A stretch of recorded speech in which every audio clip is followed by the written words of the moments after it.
when the mama sang us to sleep, but now it's just us.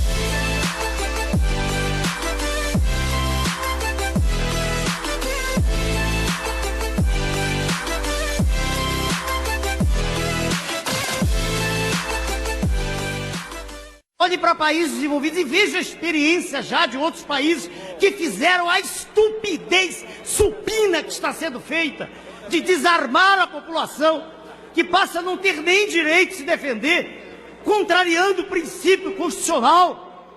E isso é aplaudido, isso se repete em verso e prosa. Isso não representa avanço nenhum. Isso é mais um retrocesso. Isso é mais uma condição de entregar o nosso cidadão nas mãos daquele que vai entrar na sua casa e vai fazer o que quiser, porque ele não tem mais o direito de se defender. É preciso parar com a hipocrisia, precisa aprender a dizer a verdade. Só a verdade pode fazer com que a população acredite que está falando, como acredita em mim. Que nenhum instante, desde 14 anos atrás, jamais houve uma contradição. A reforma da Previdência foi uma punhalada pelas costas. A prorrogação da CPMF foi outra punhalada. A prorrogação da DRU foi outra punhalada. A população está sendo a cada instante vilipendiada. O colega se levanta, como o ilustre deputado Bolsonaro, e diz com uma linguagem, direi eu, um pouco mais rígida, um pouco mais despida, talvez, de figuras de sintaxe ou de retórica, mas diz com sinceridade tudo que eu estou dizendo. Ele é imediatamente atacado, porque ele não pode usar a sua linguagem, mas ele é um parlamentar, ele tem o direito de se exprimir na sua linguagem. Eu quero deixar claro para a população brasileira que, por acaso, esteja ouvindo, por acaso, claro, que esse projeto que está não vai resolver coisa alguma, não vai melhorar em nada. Os assaltantes vão ficar cada vez mais felizes, porque agora sim, no sinal de trânsito ou em qualquer outro lugar, eles sabem, não há defesa. Era o que eu tinha a dizer. Muito obrigado, senhor presidente. Mas eu fico feliz em poder falar a verdade. Sido um bom presidente. O Enéas foi um homem do futuro, né? Que nós perdemos a chance de dar-lhe o devido tratamento que ele merecia. Em muito, ele se notabilizou na questão do nióbio. E eu estive há pouco tempo em Araxá, e lá eu vi que para aproximadamente 60 países nós exportamos nióbio. Muitos desses países apenas estão fazendo uma reserva estratégica, porque sabem que é um minério do futuro, e eles não têm tecnologia para bem aplicá-lo ainda, mas estão guardando esse material para aplicar no futuro. E agora o que é de mais grave, o Brasil acaba de assinar um acordo com a China, concedendo uma grande área na região de Goiás, eu não tenho certeza ainda, mas deve ser na região de Catalão, para que a China venha explorar nióbio aqui. Ou seja, a China paga apenas $1,5 bilhão de dólares por essa concessão e ficará indefinidamente explorando nióbio no nosso país, pagando apenas uma pequena taxa de imposto no tocante à exportação. Isso é um crime de lesa pátria, uma coisa que praticamente só o Brasil tem, um pouquinho tem o Canadá.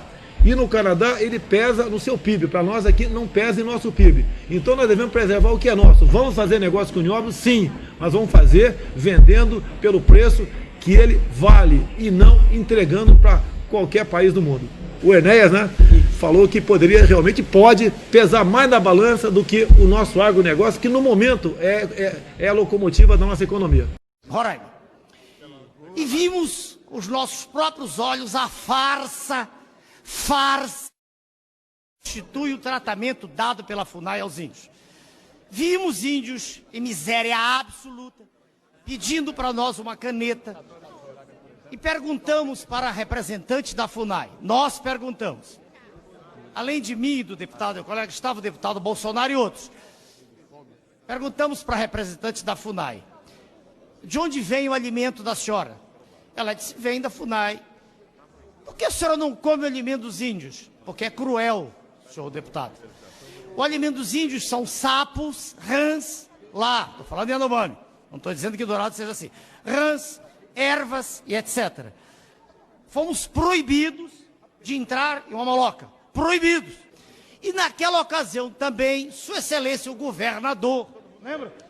Foi proibido de entrar na região. O que é preciso, senhor presidente?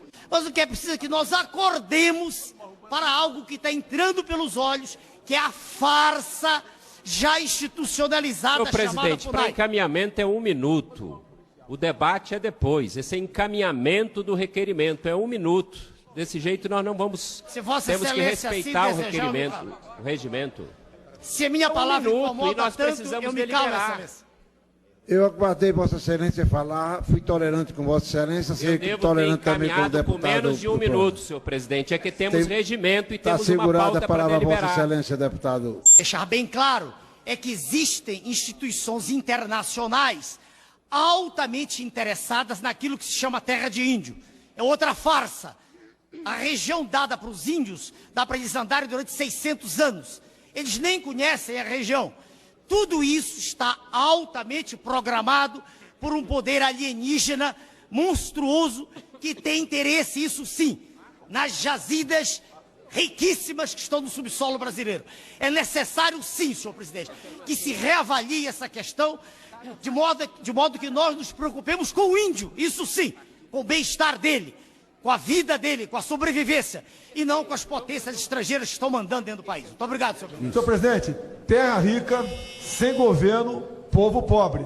Esse país não pode, senhor presidente, continuar deixando que outros países explorem o que há de melhor no mundo nosso, como se lixo fosse. Quanto tempo eu tenho, senhor presidente? Vossa Excelência tem direito a 3 minutos. Obrigado, senhor presidente. Pois não. Eu uso muito pouco a tribuna, mas a impressão que eu tenho, a cada projeto novo, a cada medida provisória que se apresenta nesta casa para votação, é que eu devo estar sonhando. Hoje eu vi um colega do plenário, o ilustre deputado capitão Bolsonaro, ficar indignado e, inclusive, ter ultrapassado, talvez, os limites com os quais normalmente ele se comporta. O que é fundamental é que nós acordemos para um fato claro como água de rocha, límpido como o líquor de uma pessoa que não tem meningite. Esse projeto que aí está não vai resolver coisa alguma. As mortes por acidentes, por pessoas que portam armas de fogo e não são delinquentes, correspondem a um percentual irrisório, desprezível, quando se leva em conta a verdadeira mortandade que ocorre nas grandes metrópoles e até em cidades do interior. Os delinquentes, sejam assaltantes, sejam estupradores, não têm armas registradas. Chega a ser risível para qualquer um de nós que tem um mínimo de lucidez intelectual ser obrigado, e por educação todos somos obrigados a ouvir, porque eu ouço tudo que é dito com educação, ouvir discursos daqueles que defendem esse projeto que aí está, eivados de retórica, como se a imbecilidade generalizada dominasse nossas mentes. Céus, olhemos para São Paulo, Rio Grande do Sul, os dados estão aí para quem quiser ver, das delegacias de polícia. Olhem para os 2 estados membros da federação e vejam a quantidade de homicídios. Muito mais em São Paulo, e no entanto o Rio Grande do Sul é muito mais armado. Mas o Brasil como um todo tem arma, tem lares num percentual máximo de 5%. Olhe para os Estados Unidos, tem 48%. Olhe para países desenvolvidos e veja a experiência já de outros países que fizeram a estupidez supina que está sendo feita de desarmar a população, que passa a não ter nem direito de se defender, contrariando o princípio constitucional. E isso é aplaudido e se repete em verso e prosa.